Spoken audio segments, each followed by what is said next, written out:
Olá, eu sou Heitor Antônio da Silva, sou reitor do Centro Universitário Redentor, Uniredentor, e dirigindo esse programa, entrevistando, aqui estou para trazer pessoas interessantes, sobre assuntos interessantes, que promovam o desenvolvimento de nossa instituição e informe de maneira também propícia, de maneira adequada, aos nossos assistentes, trazendo aqui coordenadores, pró-reitores, professores, funcionários, alunos, quaisquer outras pessoas ligadas direta ou indiretamente ao Uniredentor. Portanto, vamos a essa edição, que na verdade é a segunda edição, e a primeira do Centro Universitário Redentor. Não somos mais faculdade, somos Centro Universitário.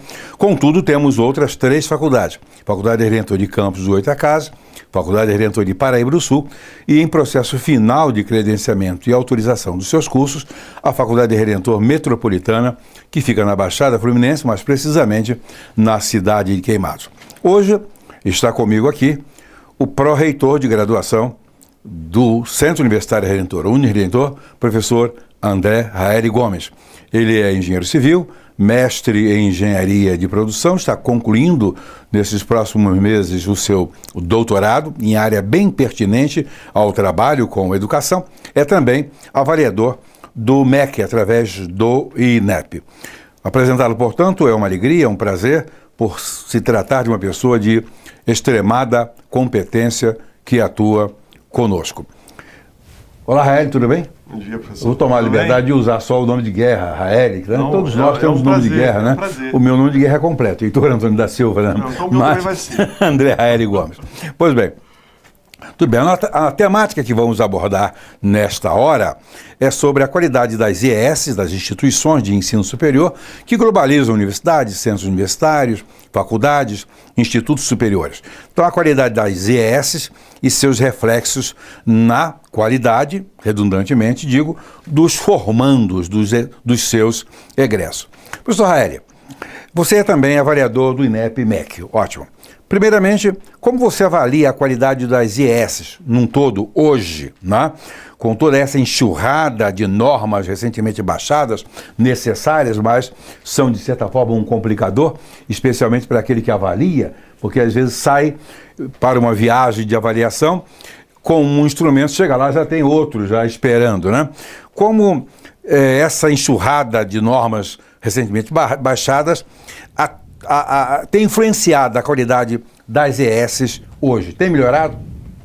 Tem melhorado. Mas vamos lá. Primeiro, agradecer o convite, dizer que é uma alegria muito grande estar participando desse primeiro programa enquanto centro universitário.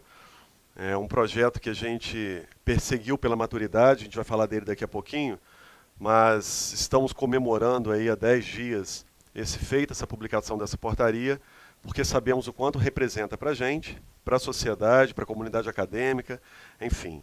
Eu precisava deixar clara essa alegria que é contagiante. Em relação à partilha que a gente começa a fazer, existe uma tentativa do Ministério da Educação de definir uma régua única para a qualidade do ensino superior, o que é contraditório, né? A minha inquietação em relação à minha pesquisa de doutorado é exatamente essa.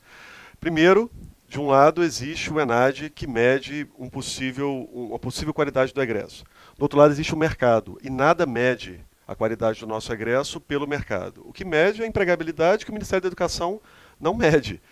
E aí nós temos cursos que o mercado absorve muito bem e que tem um ENAD muitas vezes insatisfatório. Então, existe um hiato aí que precisa ser preenchido. No entanto, existe um esforço do Ministério da Educação. Algumas portarias elas distanciam e aí elas acabam virando um limitante em relação à implantação de políticas públicas educacionais. O caso do FIES, por exemplo, há 4 anos atrás, era um diferencial em relação ao Plano Nacional de Educação, né, que precisava colocar no ensino superior aí uma massa que não conseguia sair do ensino médio e ingressar então no ensino superior. E hoje não tem mais. É uma série de limitantes em relação a esse FIES, foi reduzido drasticamente aporte financeiro, E os critérios também para que o menino consiga, para que esses meninos consigam fiéis. Isso tem sido limitante, tem feito as instituições de ensino buscarem soluções alternativas, créditos privados. No caso específico do FIES, é um paradoxo aí, porque o governo criou um instrumento muito interessante, uma política pública bastante interessante, mas há uma injustiça, porque o governo, na verdade, empresta através do FIES para quem é pobre, terá muita dificuldade de pagar. Ao mesmo tempo, ele sustenta as universidades públicas com os melhores alunos, com um poder de pagamento até significativo, estudando de graça. E com valor altíssimo. Essa semana saiu um estudo das instituições estaduais colocando mensalmente o custo de um aluno em torno de R$8 mil. Quase não. Em muitos casos, os nossos custos é superior à anuidade. Exatamente, né? 10, 12 vezes a mais do que uma mensalidade na instituição privada. E aí a gente percebe que existe um hiato que precisa ser preenchido e dificultado em relação às políticas públicas, né? A minha inquietação tem sido essa. Qual é o limitante de ingresso das políticas públicas educacionais? Na verdade, deveria ser o contrário, né? Elas deveriam ser a porta de entrada para a educação superior, e não tem sido. A gente tem visto isso na prática. Pois bem, agora, há reflexo positivo nos cursos superiores e seus formados nos últimos anos. A gente vê esses reflexos, né? Esses reflexos são significativos mais por regiões do que de maneira global para o país todo? Como é que você vê isso? E aí a gente volta nas políticas. Em 2004, o Ministério da Educação publica a Lei dos Sinais, que é o Sistema Nacional de Avaliação do Ensino Superior, e o grande diferencial dos sinais não era dividir a avaliação do ensino superior em 10 dimensões, e sim entregar para as instituições de ensino as suas particularidades. Permitiram que elas trouxessem na avaliação as suas peculiaridades regionais, voltadas para a missão, voltadas para o carisma do fundador, no nosso caso especificamente o senhor, e traríamos a nossa identidade. Na prática não é assim, né? Porque os instrumentos que medem a qualidade da educação superior, a pseudo-qualidade da educação superior, são os mesmos independente da região geográfica. Manaus, Rio Grande do Sul. A única coisa que nos é permitida é a comissão própria de avaliação, que na verdade é um relatório a cada 3 anos, que eu entrego para o Ministério da Educação, e que pouco, na verdade, ele tem um papel muito regulatório, ou seja, fez e não fez o relatório, fez ou não fez o dever de casa. Mas ali não traz avaliação de forma substancial. Não se traduz uma mudança muito pelo de contrário, percurso. também não entra nos indicadores de qualidade. Também não entra. O indicador de qualidade hoje é ENAD, CPC, IGC, enfim, não tem mais nenhum outro. Exatamente. Sobre o ENAD. O ENAD, eu não quero dizer que seja injusto, não é. Mas, até porque força as IESs a melhorarem os seus níveis de ensino, né? Agora, e o ANASEM? O ANASEM, ele corre por fora, né? Em paralelo ao ENAD, em relação aos cursos de medicina. Mas não exclui o ENAD. Né? O ANASEM, na verdade, como que a gente enxerga o ANASEM? Na verdade, o ANASEM é a Avaliação Nacional Seriada de Estudantes de Medicina. Ele acontece praticamente a cada 2 anos, né? Uma amostragem praticamente randômica do Ministério da Educação, e ele surge porque em 2014 o Ministério da Educação publica as novas DCNs de Medicina, Diretrizes Curriculares Nacionais do curso de Medicina, que traz um forte viés da formação voltada para a atenção básica. Volta para o médico de família que nós tínhamos há 70, 100 anos atrás. Né? Eu não conheci isso. Então, eu também não, mas a minha mãe dizia que minha avó contava. Que minha avó tinha Olha que legal. Tá certo. E aí, ele resgata essa proposta desse médico de família, da atenção primária, para que a gente não sobrecarregue a secundária e a terciária. Né? E faça, de fato, a medicina preventiva. Trouxe isso. E deu um prazo para as instituições de ensino adequarem os seus projetos pedagógicos a essa nova formação. E, sei lá, não vou estimar, mas 80% das instituições de ensino não fizeram o dever de casa. Então, eles precisavam forçar com que essas instituições fizessem esse dever de casa. Acabaram criando uma avaliação, que é a Avaliação Nacional Seriada de Estudantes de Medicina, já previsto lá na Lei dos Mais Médicos, para que começasse a padronizar, para que definisse uma regra em relação a essa formação. Então, foi a forma que o Ministério da Educação conseguiu de uma certa forma, forçar as instituições de ensino a aplicarem as novas DCNs. E o ENAD corre em paralelo. Né? Mas essa avaliação, de certa forma, se transforma, vai gerar um indicador. Sim, mas a gente ainda não conhece esse indicador. Exatamente. Esse indicador ainda, ele é satisfatório, insatisfatório, muito satisfatório em relação aos padrões mínimos de qualidade exigidos na atenção básica. Né? Não em relação à formação total do médio. Certo, mas isso na aí verdade vai ter que permear. É. Antes eram 4 áreas básicas de internato, passou para 6 áreas básicas. Além das 4 áreas básicas, que era pediatria, clínica médica, clínica cirúrgica, ginecologia e obstetrícia, incluir a saúde mental e a atenção básica. Atenção básica. Pois bem, como você vê a iniciativa privada no ensino superior? Nós sabemos que é maciçamente superior. Nós temos muito mais a privada atuando do que a pública. E olha que a mais barata é a privada e a pública consome a maior parte da despesa. Como você vê isso? Nós tivemos, na década passada, e aí foi o momento, sobretudo, do surgimento da Redentor, né? Ainda com o professor Paulo Renato à frente do Ministério da Educação, uma nova proposta de educação, de fomento da educação superior, sobretudo de expansão. E aí surgem, em sua maioria, as instituições privadas. Hoje nós representamos 75% dos alunos da educação superior. Ou seja, numa fatia, nós temos 3/4 da pizza, né? O Sherry está todo conosco. E não tem outra forma, As instituições públicas, o governo não tem condição hoje de fazer aporte, os recursos não têm chegado. Você vê as instituições estaduais do nosso estado têm passado por um momento de agonia, né, muito mais do que de angústia, de agonia. Os professores não recebem, não existem recursos, não existe material de limpeza, os banheiros não têm as mínimas condições, enfim, não tem segurança, não tem condição de pagar. O telefone está cortado há mais de ano. É lamentável a situação. A gente está falando de educação, né? A gente não está falando de uma área que deveria ser menos privilegiada. Pois é, isso é o que vemos e não vai mudar facilmente, porque há interesses políticos por trás disso. E o Brasil é um país que se diz em processo de desenvolvimento, e se estamos em processo de desenvolvimento, nós temos que caminhar na direção da privatização. Veja, Estados Unidos, por exemplo, o país mais desenvolvido do mundo, existem instituições públicas, mas são mais caras do que as privadas. É muito mais caro você estudar numa pública, eles cobram muito alto, do que estudar na particular. Ou seja, lá não existe essa bondade de, puxa... E num modelo diferente, um modelo que existe doação. Exatamente, e lá não faltam os profissionais de ponta, pelo contrário. Mas quem dá oportunidade para todos? Não dá. Porque para dar oportunidade para todos, nós temos que vir com uma preparação de qualidade desde a alfabetização. E não vem. Os melhores são exatamente aqui. Na escola privada. Exatamente, que tem dinheiro e por aí afora. Bom, mesmo com os apertos do MEC, em termos de regulação, em termos de fiscalização, em termos de suspender vestibular, encerrar cursos, fechar IES, ainda existe no Brasil esse tipo de instituição pagou-passou? Deve existir, né?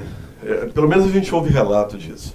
Mas essa é uma situação muito delicada, porque nós precisamos acreditar na educação, né? Claro. Nós temos feito, de uma longa data, um investimento muito grande em relação ao capital intelectual.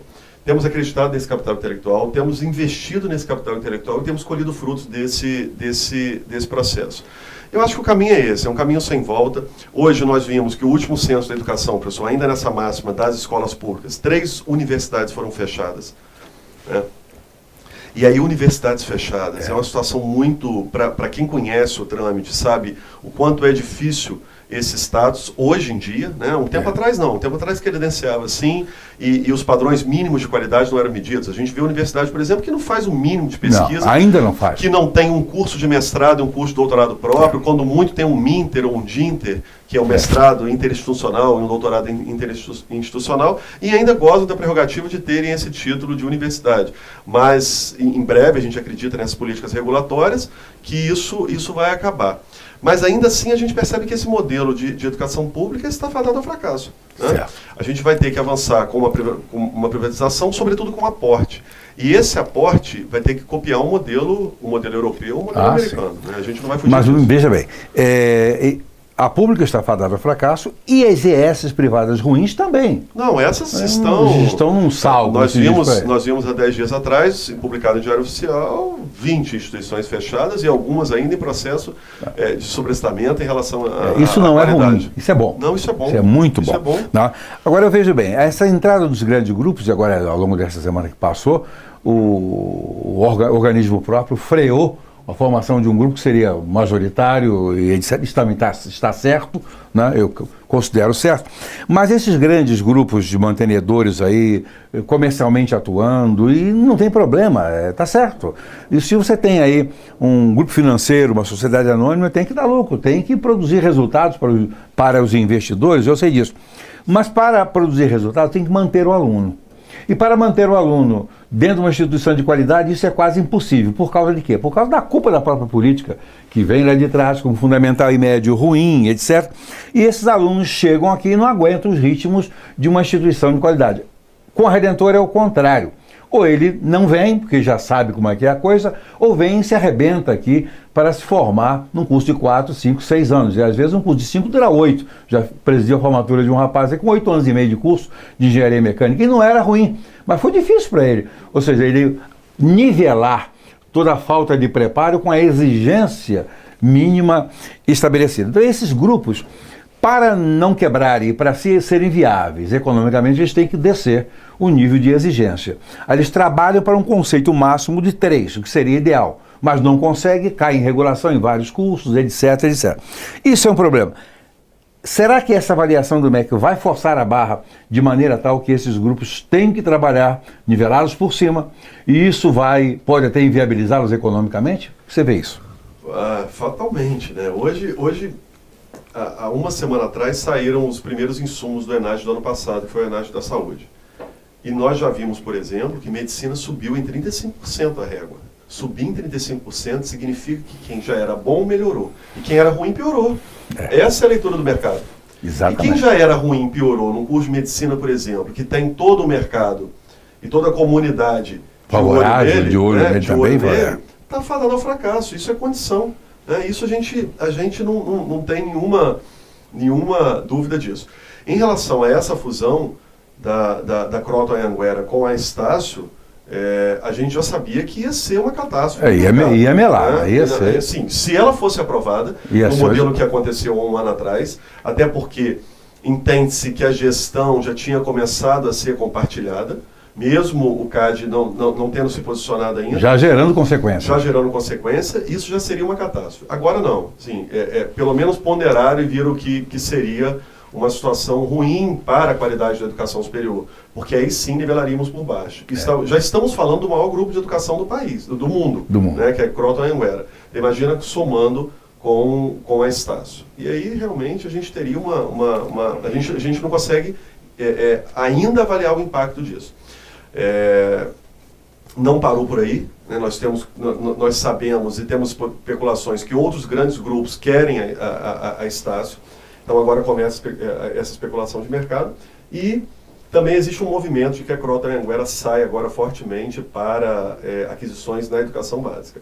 Então a gente ainda vai ver um movimento do mercado e a gente quer estar atento a ele. Sem contar a nova legislação de EAD, né?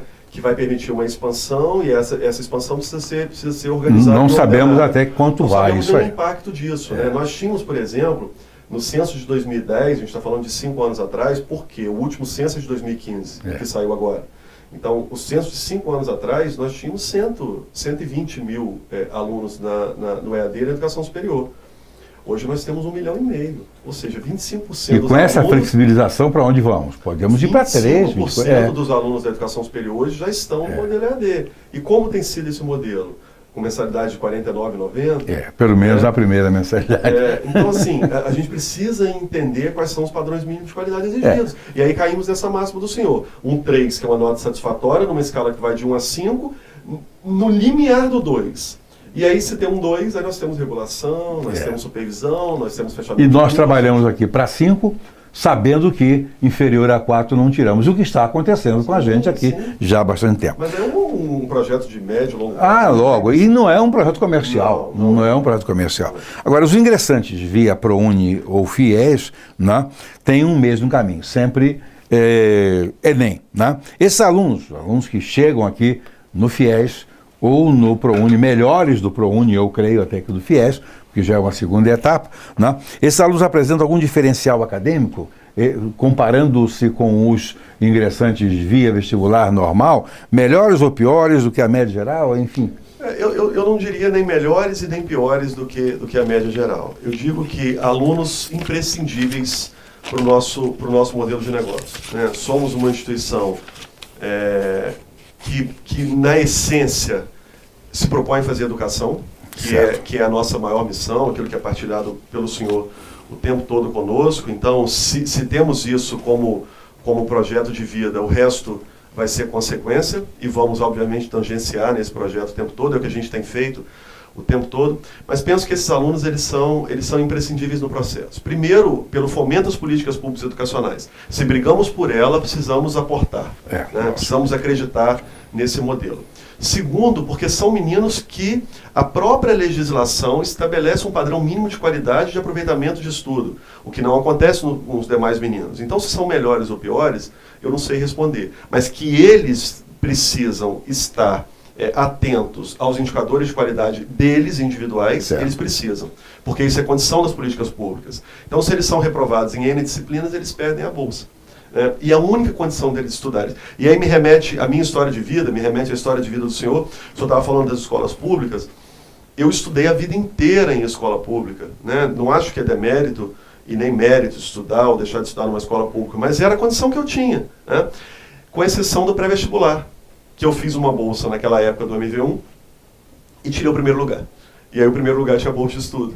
Então, o meu pré-vestibular, para que eu entrasse numa instituição pública, né, de ensino superior naquela época, até porque Itaperuna também não tinha instituição privada, era exatamente a condição que eu tive foi tirar uma nota muito boa num pré-vestibular. Mas não só isso também, a bagagem que a gente tinha numa escola pública era diferente, era completamente diferente da que você tem hoje. Só para acrescentar, esse moço aqui que estou entrevistando, foi meu aluno lá, claro, lógico que ele era pequenininho e eu era adolescente, né? Foi meu aluno ano passado, no Fundamental, no Ensino Médio, e eu costumo dizer que tudo de bom que ele sabe aprendeu comigo, de ruim ele aprendeu sozinho. Isso, né? Seria doido se eu concordasse. Pois bem. Bom, hoje, Raeli, você é pró-reitor de graduação do Centro Universitário Redentor, Uniredentor. E quais as diferenças entre universidade, centro universitário e as outras ESs, rapidamente? Não precisa ser rapidamente não, mas... na verdade, eu falei isso no início, não existe nenhum demérito em ser uma faculdade, em ser um centro universitário, em ser uma universidade. O que nós ganhamos com isso é autonomia universitária. Nós ganhamos mobilidade, ganhamos velocidade. A nossa tomada de decisão aqui já é muito alta, né? A velocidade já é muito alta. Me assusta, assim, eu não tenho dormido nos últimos 10 dias com medo. Eu também não. Com medo do que nós podemos fazer agora pela educação. O resto eu acho que é consequência, a gente vem partilhando isso desde o início, que é consequência, mas os nossos projetos são muito sólidos, né? E nós já esperávamos essa portaria de centro universitário com um planejamento estratégico, com o nosso PDI. Mas não esperávamos a questão do EAD que saiu junto, praticamente junto. Né? E aí é óbvio que esse é um projeto que vai sair da gaveta rapidamente agora, até porque temos essa autonomia universitária, e as prerrogativas do centro. O próprio organograma nos dá um ar de respeito maior do que antes, né? Eu percebo isso. Eu percebo no pronome de tratamento, eu virar para o meu excelentíssimo diretor e agora chamar de magnífico reitor. Pelo menos uma magnífica careca, uma magnífica barriga, a gente está levando. Isso não muda só na brincadeira. Não, né? não. A gente tem brincado, mas isso não muda. Isso coloca realmente né, no posto que deveríamos estar. De novo, não por vaidade, mas por merecimento, por reconhecimento do mercado. Isso vem coroar todo um envolvimento, um trabalho, uma luta em prol do outro, né? Em prol do próximo. A gente está comemorando daqui a semana que vem, né? 15 anos de vida enquanto instituição de ensino superior, e aí agora na condição de centro universitário. As coisas têm acontecido muito rápido para a gente, mas eu tenho dito que lutando contra tudo, contra todos, porque nós não temos apoio político, não temos apoio nem da sociedade como deveríamos ter, né? Porque há comprometimentos, e eu não acho que os comprometimentos estejam errados, fazem parte da vida. Mas se não temos o apoio, temos o reconhecimento. Temos o reconhecimento, mas para reconhecer no início foi sangue, muito sangue para ele chegar até aqui. É o que nós queremos, né? Queremos ser reconhecidos, queremos, e é a pergunta que a gente persegue, né? o seu filho estudaria conosco? Se a resposta é sim, o resto é ótimo, né? Há, evidentemente, diferenças mínimas entre universidade e centro universitário, que não precisamos nem colocar, porque não faz diferença nenhuma para o nosso ouvinte, né? Mas existe diferença, assim, no processo de credenciamento de um centro universitário, que é praticamente igual ao da universidade, e as outras ESs. O dificultador para credenciar-se um centro universitário ou universidade, que não é o caso, mas que é praticamente o mesmo instrumento, em relação às ESs, faculdades ou institutos superiores. É bastante arrochado? Você sentiu isso na avaliação? Sim, primeiro é a condição, né? Porque o mais difícil do que a avaliação para centro universitário foram as condições impostas pelo Ministério da Educação para a admissibilidade do pedido. Então, na verdade, para que a gente pedisse, a primeira coisa era ser IGC 4. Numa escala que vai de 1 a 5, ter um índice geral de cursos 4 significa que a nossa régua é nivelada por cima e que nós só podemos ter 5, 4 ou 3. E o 3 tem que ser compensado com 5. Então, para cada 3 eu tenho que ter um 5. Então, não posso ter 3. Não pode. Se eu quero ter 5, se eu quero ter 4, eu não posso ter 3. Né? Então, os critérios de admissibilidade realmente foram muito pesados. E nós estávamos preparados para essa sistemática. Então, foi muito fácil, tanto que o Ministério da Educação quase que aproveitou a nossa visita de recredenciamento. Quase, né? Nós quase nem recebemos uma visita de centro universitário, só recebemos por uma questão temporal. Que quando rodou no INEP a visita para centro universitário, ainda não tinha validado, as séries não tinha validado a visita de recredenciamento. Se não fosse essa questão de tempo, a gente nem receberia a visita de centro universitário. Pois bem, mas veja só, hoje, mesmo os centros universitários, que é uma quantidade enorme, muito maior do que de universidades, incluindo públicos e federais, eles não têm mais interesse em passar para a universidade. Né? Não há mais... Para quê? O que eu vou ganhar sendo universidade? Pelo contrário, o que eu vou gastar? Né? Os compromissos que tem. Agora, o que diferencia a Redentor, o Uniredentor, das demais ESs aí, nessa sua visão, tanto de avaliador, que você roda o Brasil avaliando, quanto no seu dia a dia aqui dentro? O que diferencia a Redentor das demais? Eu tenho certeza que é o nosso compromisso com a educação. Hoje nós saímos de uma reunião do curso de Medicina e vamos para uma reunião do curso de Direito, e vamos para uma reunião do curso de Engenharia, e vamos para uma reunião do curso de Psicologia, e vamos para uma reunião do curso de Enfermagem, com muita propriedade. Né? Conhecemos as DCNs, conhecemos o nosso projeto, os nossos coordenadores, os nossos NDEs, os nossos professores conhecem os nossos projetos. Eu costumo dizer, isso há 4 anos atrás, quando eu assumi a direção de graduação, eu era diretor de unidade em campus, eu disse para os coordenadores que o meu primeiro e grande projeto era fazer com que todos comungassem de um único projeto. Um projeto pedagógico institucional e os projetos pedagógicos de curso. É inadmissível, enquanto engenheiro civil, quando chego numa obra, a primeira coisa que o mestre de obras, e que o pedreiro e que o servente vão se nortear é pelo projeto. Né? Como eu posso fazer educação, como eu posso formar um enfermeiro, como eu posso formar um fisioterapeuta se o professor desconhece o projeto pedagógico, se o coordenador desconhece o projeto pedagógico, se o NDE desconhece o projeto pedagógico. Então, o nosso compromisso com a formação é muito sério. Ontem mesmo estávamos reunidos em congregação para discutirmos mudanças conceituais e mudanças sutis em projeto. Mas esse é o nosso compromisso com o nosso educando, com o nosso aluno. E se naquele momento não tivéssemos argumentos sólidos para aquelas propostas de alterações, não seriam alteradas. Né? Porque nós temos um único objetivo, que é a formação do nosso aluno. E quanto a isso, eu não tenho dúvida que nós já aprendemos. Não, também não tem. Né? Agora, uma curiosidade, você é um gestor, é um pró-reitor de graduação e de formação de exatas. Há uma tendência muito grande de ficar em direções, de pró-reitorias, etc., pessoal de formação ou de educação, ou de outras ciências humanas, etc. Mas a gente entende que o engenheiro ele tem muito mais agilidade, ele tem muito mais objetividade. O trabalho dele tem que ser rápido e leva em conta esses parâmetros todos. Já parou para pensar de que o espaço do engenheiro hoje, ele acabou abrindo um outro espaço nas ESs, como já existia no sistema bancário e tantas outras, que eles optam mais por engenheiros do que propriamente com profissional de humano. Porque o pessoal de humanas está muito focado em teorias, em princípios, um texto para ler, refletir, e na hora de executar com rapidez e ter essa visão geral de de prioridades, eles praticamente não têm. Não é culpa das pessoas, não. Isso é culpa do processo de formação. A formação, ela traz muito isso. Né? Primeiro que vai fazer engenharia quem tem facilidade com números, age de forma mais racional, o processo de tomada de decisão já é nato, mais veloz.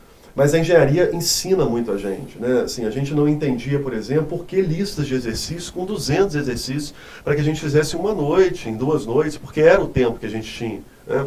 Eu me lembro que eu fiz engenharia em 5 anos e eu não me lembro de final de semana, nem nas férias eu ter final de semana para passear, não me lembro, né? Não estou querendo trazer nenhuma vantagem nessa fala, mas nem reclamar também. Não, e nem reclamar. Eu me lembro que eu fiquei de final em cálculo 2, que raríssimos são os engenheiros que não ficaram de final em cálculo 2, e aí eu tenho 2 amigos que não ficaram de final, fiquei com muita raiva deles na época. O Gustavo, que foi nosso professor, hoje é professor da UENF, o próprio Neander, que é coordenador em campus, a gente era da mesma sala, e eu fiquei de final. E a minha final começou no dia 23, a nossa turma tinha 130 alunos, 10 ficaram de final, 2 passaram direto, 120 perderam. 118 perderam direto em cálculo 2. E a minha final começou no dia 23 de dezembro e terminou no dia 24 de dezembro uma prova oral. E a professora, uma peruana, a professora Irma Alejandrina, perguntou assim para ele: Maraeli, você não, por que esse ponto não chega no ponto de cela? Eu já não tinha mais o que responder, virei para ela e falei: professora, não dá, o X não é contínuo. Ela: você está aprovada, a resposta era essa. Mas eu não sei até hoje por que eu respondi aquilo, nem por que o X não era contínuo. Mas a gente é treinado para essa tomada de decisão, para esse processo de tomada de decisão muito mais rápido. Essa é uma particularidade.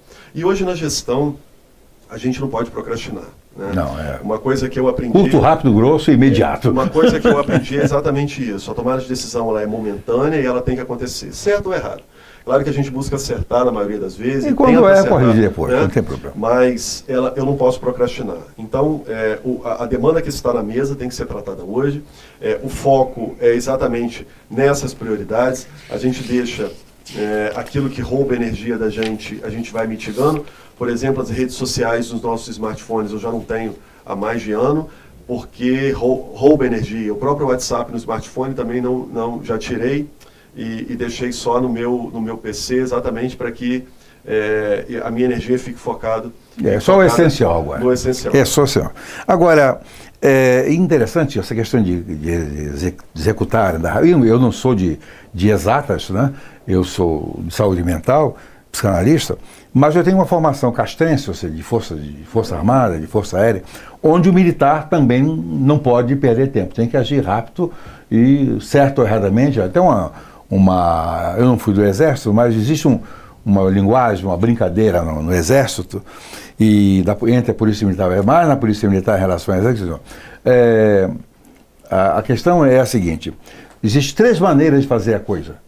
A maneira certa, a maneira errada e a maneira como fazem no Exército. Mas que a verdade é que no Exército eles fazem bem rapidamente. Se está certo, se está errado, é outra coisa. Fica na terceira. Fica na terceira. Mas eu tenho na formação militar, na Força Aérea, então isso me obrigou a andar rápido, a agir rápido. E eu sou um dos poucos caras, digamos, de área de humana, de saúde mental, que tem um pouco mais de agilidade. Tanto é que quando surgiu a oportunidade, alguém quer abrir uma faculdade aqui, ele disse: opa, não precisa, eu faço. Pois bem, 2 anos depois estava começando. Isso não saiu da cabeça do engenheiro, né? Saiu da cabeça de um pastor, de um psicanalista, mas tudo bem.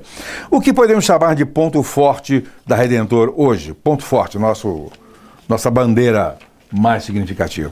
Acho que passaríamos um dia, né? Mas eu acho que é o sentimento de pertença da nossa comunidade acadêmica. Foi outro projeto que a gente começou a perseguir um tempo atrás. Isso é muito forte nas instituições americanas. O senhor percebe que eles acordam e a roupa de ginástica já traz a logo da instituição, eles tomam banho e já vestem o terno com a logo da instituição, eles só se apresentam com o e-mail institucional, enfim, eles vivem o campus o tempo todo. O modelo que a gente conheceu e que a gente queria trazer, né? E a gente tem conseguido trazer. A gente vê, por exemplo, uma consequência do Redentor Games, quando a gente discute ecossistemas de aprendizagem, novos ecossistemas de aprendizagem, é o que está acontecendo, sala de aula invertida, blended learning, enfim, a gente tá envolto de uma nova forma de fazer educação, e a gente vem com maestria propondo isso, né? A gente vê um Redentor Games, por exemplo, que mobiliza uma comunidade acadêmica inteira. Eu estou falando de professores, diretores, alunos. E crescente, de maneira crescente. Esse ano nós incluímos provas com egressos, com ex-alunos, né? Alunos formados que voltaram para cá, para as provas. E nós temos provas que promovem essa proximidade, provas com esportes, por exemplo, o nosso campeonato de futebol de salão, que foi um sucesso absoluto, e provas intelectuais, como ponte de palito de picolé, onde eu vou romper a compressão, por exemplo, essas pontes, e todos os princípios de isostática, de peristática, de resmate estão aplicados naquela ponte. Corrida de ratoeiras, que eu ia falar. Todo o princípio da física, da mecânica clássica ali envolvido, o movimento, enfim. E aí você percebe que o menino... E aí nós incluímos, por exemplo, projetos integradores, que ele tem que olhar num período todas as disciplinas e trazer para a prática tudo aquilo que ele aprende, porque daqui a pouco ele vai ser engenheiro, ele vai ser enfermeiro, ele vai ser fisioterapeuta, e o mercado não vai perguntar para ele uma provinha com uma questão daquela disciplina de anatomia palpatória. Não, ele vai ter que executar. Ele vai ter que executar. Né? Então, esse sentimento de pertença. Hoje nós temos vontade de domingo passar o dia no campus, por exemplo. Né? A gente vê que a instituição há um comprometimento e um prazer envolvente aí. Eu acho que um grande diferencial hoje é o sentimento de pertença. E as pessoas têm orgulho. Você vê que quando nós lançamos uma campanha e lançamos um avatar, por exemplo, na rede social, Sou Mais Redentor, ou Buscamos Você, ou com qualquer slogan, né? A comunidade acadêmica toda altera o avatar e coloca lá uma fotinha da Redentor. Isso é porque a Redentor faz parte da vida das pessoas. Dessa gente. Então, e crescentemente faz parte e mobiliza, e envolve e acaba gerando uma dominância dentro da sociedade, não só do Itaperunense, mas naquilo que eu chamo de a grande área metropolitana de Itaperuna, que vai ter Guaçuí, que influencia tanto. 500 funcionários diretos, direto. Nós não estamos falando dos indiretos, estamos falando dos diretos. Aqui dentro, a gente não pode esperar menos. Né? Não podemos. Não. Bom, uma coisa que me incomoda, não me incomoda, eu estou tranquilo quanto ao que decidimos quanto a isso, é a questão da média de aprovação dos nossos cursos aqui, que é a média é 7. Eu estudei com média 7. Sofri muito, mas consegui me superar e estudei com média 7. Uniredentor é 7 desde o princípio. Por que é 7? Por que não mais, por que não menos?